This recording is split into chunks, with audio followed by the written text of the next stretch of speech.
All right. Hey everybody, and welcome to FYB's French Open coverage. Before we get started, I want to introduce to everybody who doesn't know Adam Szymanski, the tech genius behind FYB. And before we get started, why don't we talk a little bit about this webcast, because it's now in HD and we're working through all the specs. Our dry erase board is not available today, but probably tomorrow. Yeah, so we're doing this webcast in HD. This is the first time we've done a webcast in HD. Hopefully it looks good for you guys at home. Over the next couple days it will continue to improve. One of the big things that we were having a small issue with is we actually have a whiteboard. Perhaps you've seen some of the whiteboard tennis court dry erase board videos on our website. We actually are going to have that running live on the webcast, I think tomorrow or maybe Wednesday at the latest. Mm-hmm.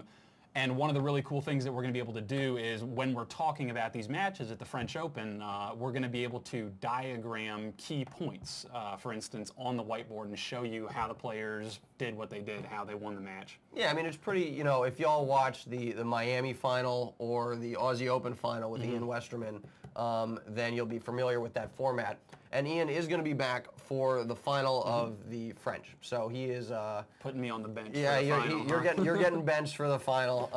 Figured. But we will have Ian back. Why don't we also well, we don't have the dry erase board today. We do have a computer screen, sure, which is pretty cool. So let's clip to that real quick and show you all what that looks like. Now we've got something called a magnifier going on, so you can see my mouse here, and then in the bottom right corner there's a big it's magnified what I'm hovering over, so that you can see the numbers a little bit better. Right now I'm on Roland Garros' website up here, and I'm looking at the Murray-Gasquet match because we're going to start talking about that because that was the most interesting match of the day. So so with that in mind, a couple other points of housekeeping. First of all, this webcast, if you look in the bottom corner of the screen, is sponsored by Championship Tennis Tours.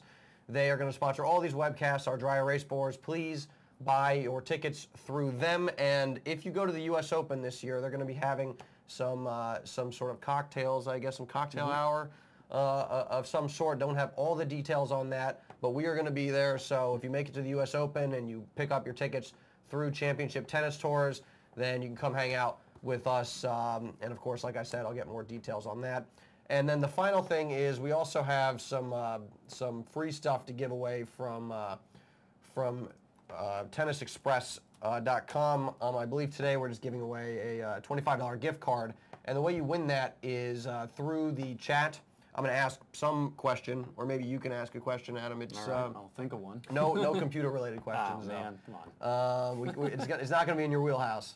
So it's unfortunate.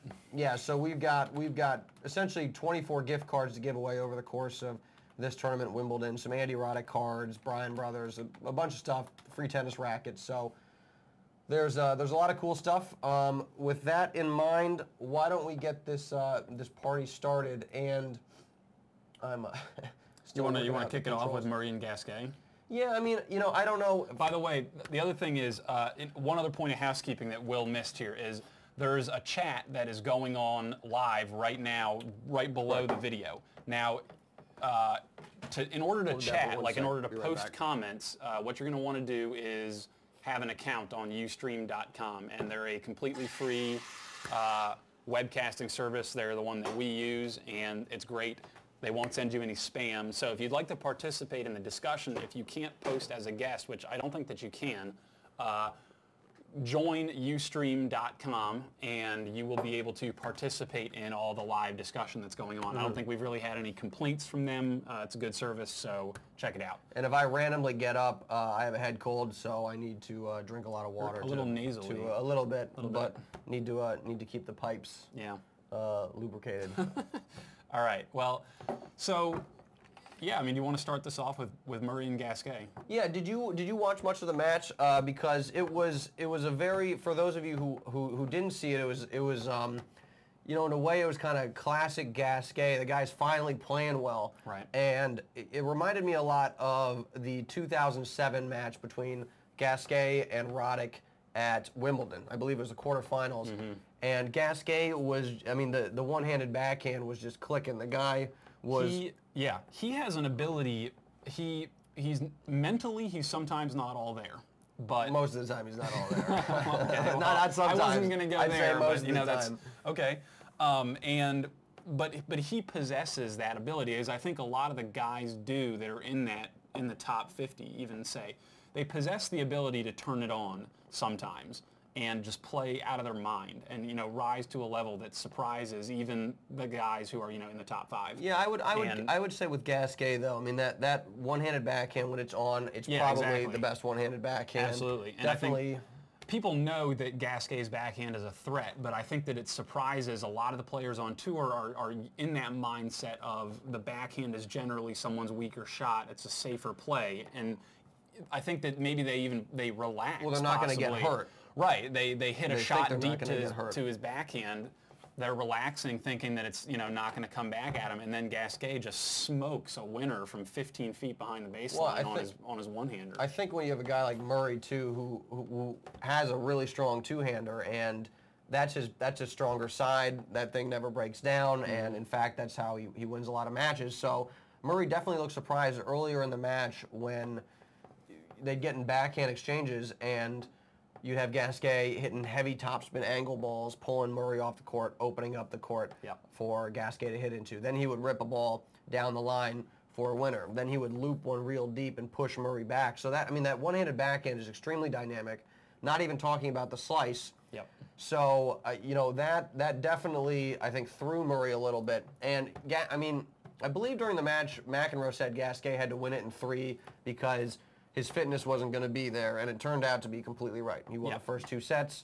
He had a shot in the third, didn't win the third, and then he got killed. I think that it's safe to say that he blew it in the third. You want to go over to the computer screen and take a look at? Let me scroll up.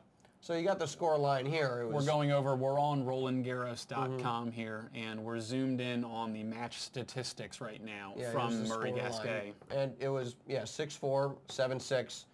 Then Murray won the last 3 sets, 4-2 and 1. So I mean, Gasquet really ran out of gas, and towards the end of that match, he wasn't even running for balls. Yeah, well, I mean, which was unfortunate to see. I think Gasquet, he won the first 2 sets, and he was up a break, if I remember, in the third, and blew it.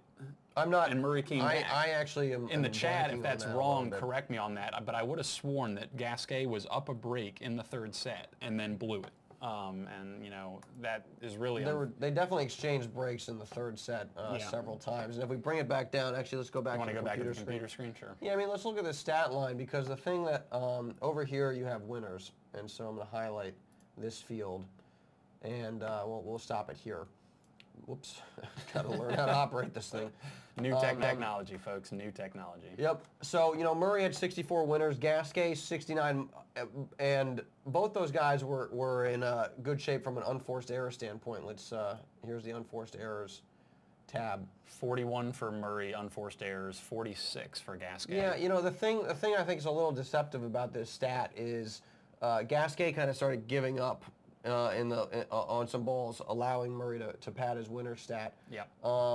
And, you know, Gasquet was really hitting some big shots and coming up with some incredible balls earlier in the match, and then, the wheels kind of fell off the wagon towards the end. Let's jump to, if you guys have any, the whole point of this thing with this chat going on here is to make this interactive. So please ask questions and give us something we can play off of, and then we'll kind of, go in that direction with this thing. So, Adam, do you have the chat up there too? I'm trying to scroll back a little bit. I haven't seen a question posted yet, although there were a couple right off the bat before we started broadcasting. And there's a couple questions about, can anybody stop Rafa, Federer, and Nadal? Are we going to see them in the final? We're going to get to that in a second, because I certainly have thoughts on that. I want to hit on the Gasquet match a little bit more before Gasquet Murray match.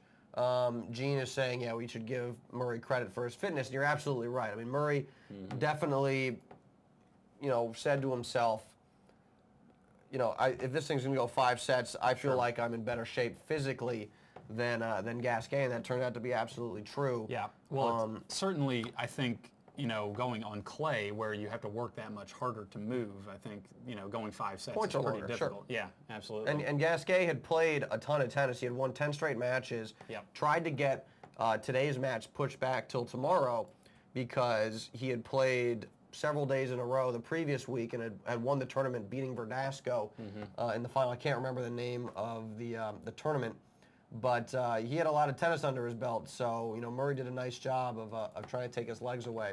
Yep. Tennis, I'm going to mispronounce this, so I'm not even going to bother. Says, what do you think of Gulbis? I think the guy is super inconsistent, and he's mentally not all there, and that's exactly what you saw with his first round loss. The guy's got a huge game. We got a lot of questions about Gulbis coming into the Open. Well, sure. I mean, anytime somebody beats Federer, and especially if the guy beats Federer with a big game, you know, hits big shots, then that increases his stature. But you know, the guy has just been too mentally inconsistent for me to give him too much credit there. I mean, the guy was trying to give Federer the match at Rome, I believe, and then, you know, again, sometimes he shows up, sometimes he doesn't. You can't be that inconsistent and expect to win majors where you have to win 7 matches in a row. Certainly not when you're going to go up against someone like Federer and Nadal.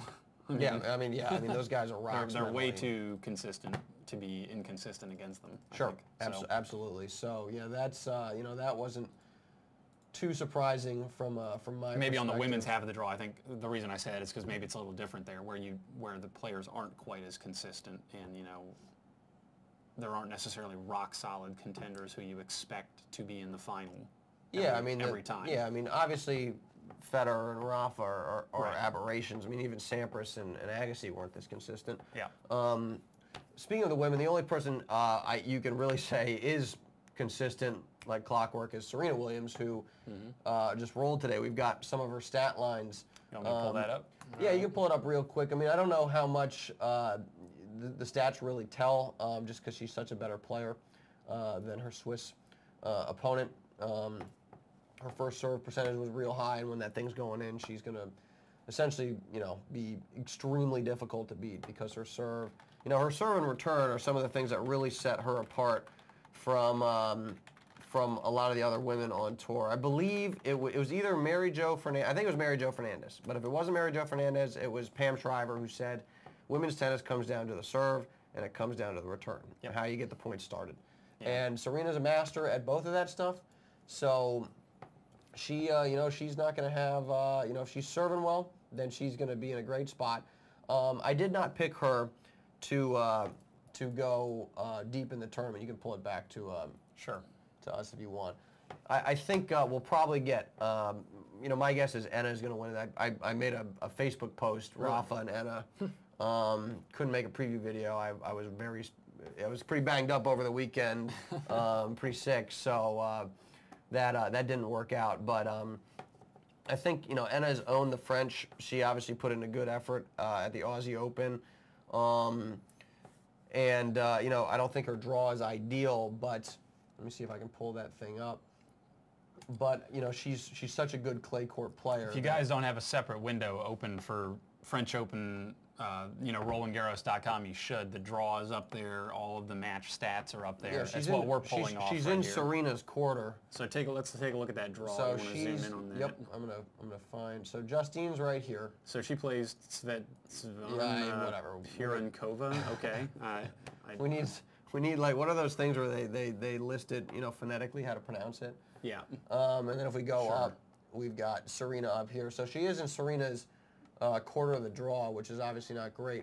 But I don't see too many big obstacles. You know, there's Sharapova here, but she has not been playing well. We saw Sharapova play at Indian Wells, and her serve was, I mean, just all over the place. Yeah, I think that's to put it lightly. And she doesn't have any spin. At least she didn't at Indian Wells on the second serve. So she was double faulting like crazy.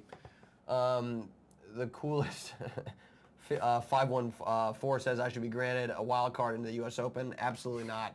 I would get absolutely destroyed, and that would be embarrassing. So that. Right. You know, that's not going to happen. What did I think of? Would I get to sit in the player's box if you had... That's true.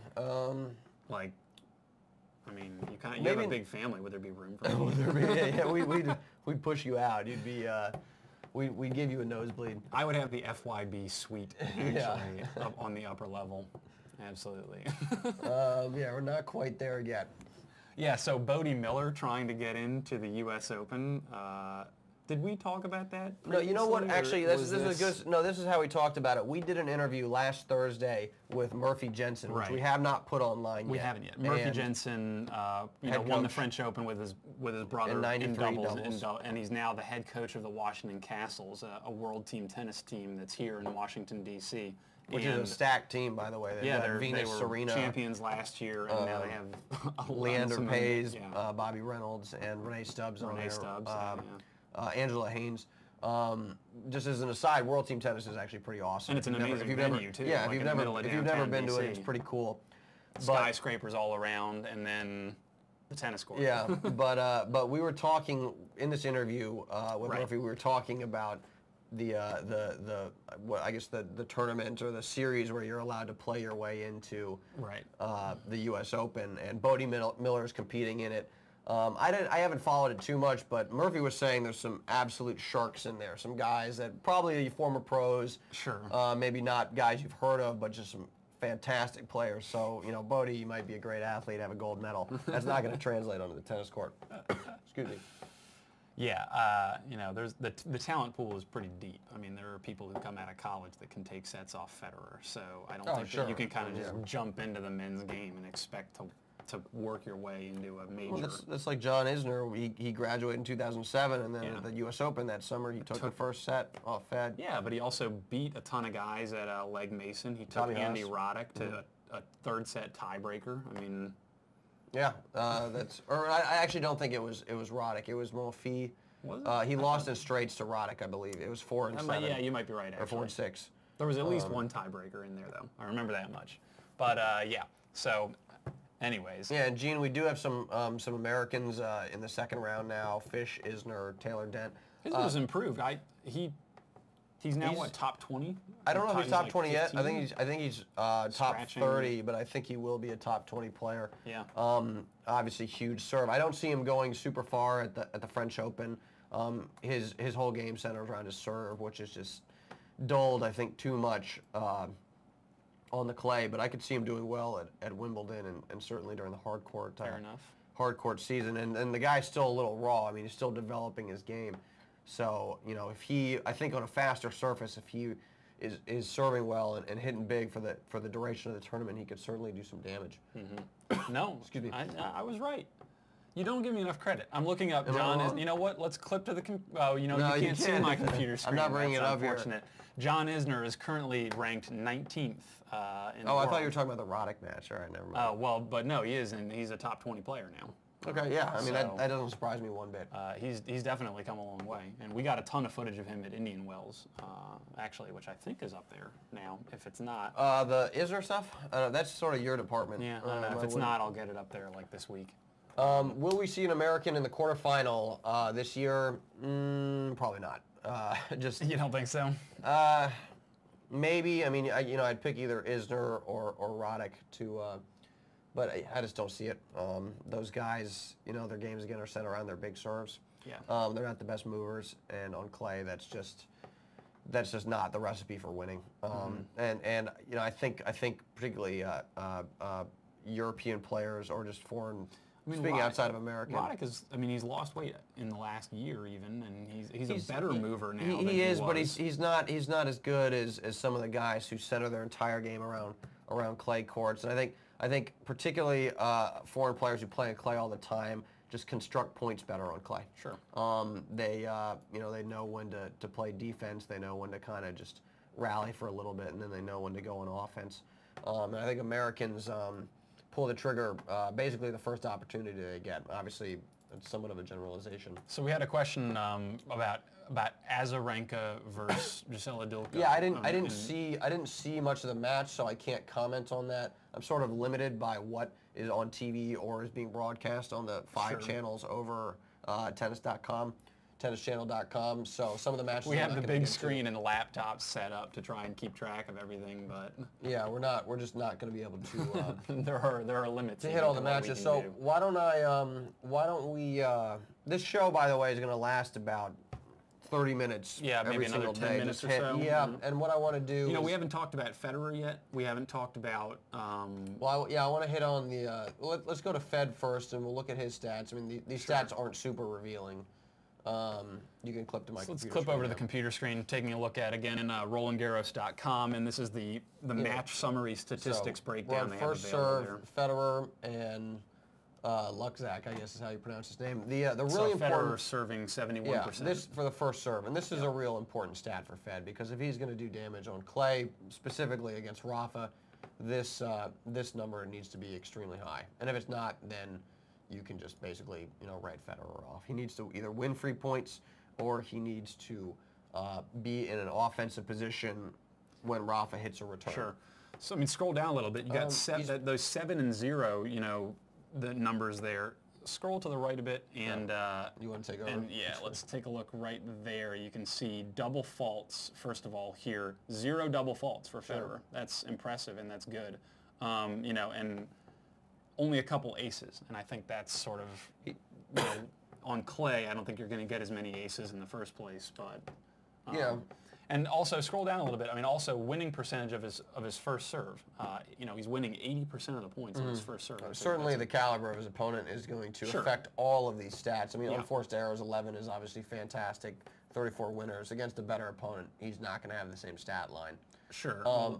But you're absolutely right. He's coming in playing well. Yeah. He's playing clean. I think that's what you want to see from Federer too, because if Federer is going to have a shot of beating Nadal, I think you want to see him come in and start strong, make a statement, in his first match. And of course, he's going to play some guy who has no chance against him, but that's kind of besides the point. Federer clearly played. He didn't play down to this guy's level. He put up some very good numbers, a very solid performance that I think bodes well for him in the rest of the tournament. Yeah, I mean, especially since he was not playing well earlier in the clay court season and didn't have many matches under his belt. It's good to. I'm just scrolling through somebody asked a question about Tsonga, so I'm trying to find his part of the draw. The question, but to hit on Federer, and I'll come back to it. You want to see if he's playing well because that's going to obviously be super important. Let's pull over to the computer screen and see if we can take and. Yeah, I mean we got Tsonga down here, and he, what do I think his chances are for going, doing some damage? He's kind of in the Gulbis camp. So Tsonga wins, by the way. What 6? Play another Frenchman in the next round. Yeah. Oops, didn't mean to do that. So he won. He won in 5. And I'm looking through. Owana, I believe, beat Safin last year in the final. I mean, I don't see any guys here that really, if Tsonga's playing well, pose a huge threat in the next couple of rounds. Robredo can always play pretty well. Clip back to us here. Oh, did you? And then obviously at the top corner you have Murray now. And I think that's probably about as far as Tsonga's going to get. Is you're going to get Tsonga, Murray, and then Murray will probably win that match. But to talk about Murray, I'm not sure how far he's going to go because he's not a great performer on clay, and he put in a really good mental effort today, but he has obviously not played well since the. I think that's sort of what you expect from a champion. So not a champion yet. Well, I know he's not a champion yet, but he certainly seems to be in that upper echelon of players, and I think you expect them to show up mentally. And if they don't, then they probably aren't going to stay in that top echelon for very long. Sure. Well, with that in mind, let's. So Federer, we've hit on that. Let's go down to Rafa. We'll preview this real quick. He's playing Gianni Mina. I'm probably mispronouncing that. And this guy is, I believe, 18 years old. He's ranked 600 in the world or something to that effect. And he's going to get killed tomorrow. It'll be straight sets. I'm sure it'll be a learning experience for him. A free tennis lesson, much like we provide here at FuzzyYellowBalls.com. So So, you know, what are my thoughts on Federer versus Rafa? I do think that's going to be the final. Federer, Rafa. I don't think if Rafa in 4 maybe, or yeah, probably about Rafa in 4. I mean, I think right now we'll have to see how it plays out a little bit because the Madrid match, the Madrid final was extremely close. Yeah. Rafa won 1 more point. Federer really did not capitalize on opportunities he had. He had a bunch of break points, didn't capitalize, made a bunch of errors in the second set breaker. A little bit uncharacteristic. And sort of interesting because on big points, particularly when Federer is down against any other opponent other than Rafa, he does a very good job of keeping the ball in. Hit it, you know, he's going to hit quality shots, but he's not going to push, but he's not going to miss. And he did that, I believe, I guess, 2009 against Thomas Berdych when he was down 2 sets to love. And there's a number of other occasions when he's really done a good job of basically putting the pressure from a mental standpoint on his opponent and having them think, well, you know, this is Roger Federer. I'm going to have to come up with the goods to beat this guy. And most guys, they don't come up with the goods because they think this is Roger Federer. Yeah. I can't beat this guy. Yeah, absolutely. But against Rafa, Federer started making all sorts of errors, which is very uncharacteristic. And it was actually like Rafa was taking Fed's playbook and doing that to him, doing that to Federer. Sure. Which I thought was a sort of an interesting, what's the word I'm looking for? Fact? Yeah. Thing? Why not? Whatever. So, you know, I think the whiff on match point. Right? No, I mean, it was a bad bounce. Yeah. That you know, that ball hit the line. That's not on Fed. Yeah. That's tough. So, yeah. So, well, do we want to wrap this up here before we go too long? Yeah, I mean, if you guys have any other questions, please post them in the chat right now. Absolutely. Again, if you're watching us right now, we are going to do this show live every day at 5 o'clock. We were p.m. Eastern Standard Time. We were 15 minutes late or so today. Our computer was overheating a little bit. We were having a small technical issue, but on the dot, 5 o'clock tomorrow through the rest of the French Open. And we are also going to be shortly pulling in the whiteboard. So each day we're going to be watching these matches. We're going to be looking for interesting points, that were key points or just interesting things happened during the point, interesting strategies were employed, etc. We're going to take those points. We're going to diagram them on our tennis court whiteboard for you guys. Should be a lot of fun. It's all going to be interactive once again. If you haven't yet, go to ustream.com and sign up with a free account, 100% free. There's no spam there, so that you can participate in the live chat. I see a bunch of people have already done that. That's great. But I can see by the numbers right now there are hundreds of people watching this right now, but we only have 6 people in the chat. Go register your free account because it's awesome to be able to chat, and we can answer your questions directly live, interactive if you go and you get an account. So again, ustream, the letter U.com, and register a free account. Yeah. Quick point of clarification. Mo France is asking, is the show postponed? That was the email for the FYB Premium Instructional Webcast, which we do every Monday, an hour long. That's just answering, technique questions, essentially, or strategy questions. That has been postponed to Wednesday, same time, 7 o'clock. But the free half-hour long thing that we're doing every day, 5 o'clock, all the time. Mo France, I don't know when you tuned in, but we talked about Gasquet's backhand at the top of the show. This thing's being recorded, so as soon as we're done here, we're going to put this up on YouTube. You can watch it there if you missed it. It'll be here as well. And it'll be on YouTube every day. And, question for $25 gift card from TennisExpress.com. Oh, I didn't think of one. I did. What is a simple question? First person to answer in the chat. This is another reason you need an account. Oh, you have to answer in the chat. Your odds are looking very good. Yeah. 1 out of 6 people could be a winner. The question is, who did Federer beat in the quarterfinals of the Aussie Open this year? Who did he beat? That's the question. Who did Roger Federer beat in the quarterfinals? I'm waiting on the chat. Who's going to get it first? I know there are a couple hundred people out there who are kicking themselves right now that they don't have a ustream.com account. Someone says Nikolai. Yep, you got it. All right, Nikolai Davydenko. It is the coolest 514 is the winner. $25 gift card coming your way from TennisExpress.com. And we're going to be doing, I think, a giveaway, right, most days, every day, something like that? Pretty much every day. Yeah.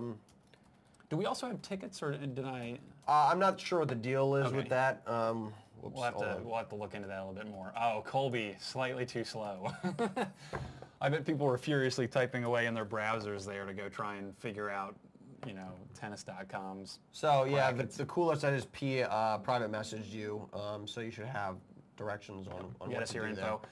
And yeah, if you guys want, if you want free gift cards to tennisexpress.com, another great reason to create that Ustream account so that you can chat with us here. Yep. So let me think. Anything else we need to hit on before we wrap this thing up? Colby, man, you can't walk away if he's saying in the chat he walked away as I asked the question. Yep, there you go, Ustream on the chat. So yeah, unless you have anything to add for today? We're going to sign off. Tune in tomorrow, 5 p.m. Eastern time. That's after the close of play, so we'll talk about all of the matches that are going to come up, you know, in the morning. Talk about the marquee matches, and then we'll preview some of the show you the key ones. points on the whiteboard, I think. Yep. Maybe. Once that thing starts going, absolutely. Yeah. Absolutely. And also, I will be posting on the Facebook fan page every day questions, or you know, what do you want us to talk about, essentially.